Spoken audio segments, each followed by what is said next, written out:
What's up, guys? It's Dr. Price with Action Potential Mentoring, and I'm here to help you prepare for the USMLE, match into your dream residency, and get rid of all anxiety that it comes with applying to your dream specialty. So let's get better together and let's get started. Why does isoniazid cause sideroblastic anemia? And so what it does is it actually causes a relative B6 deficiency.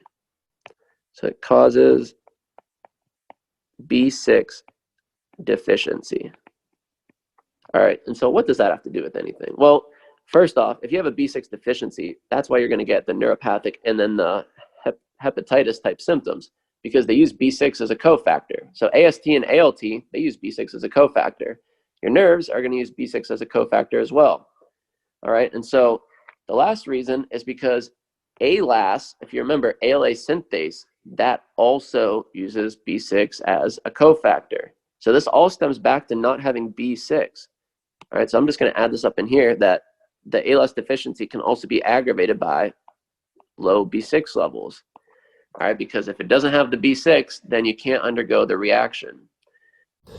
Thank you guys so much for joining today. If you found that was helpful, find me on Instagram at Action Potential Mentoring and shoot me a DM saying what your favorite part of today's lesson was. If you have any questions or you'd like some personalized one-on-one assistance with preparing for the USMLE, learning what it takes to become a stellar applicant and matching into your dream specialty, DM me the words VIP Mastermind. Again, that's VIP Mastermind.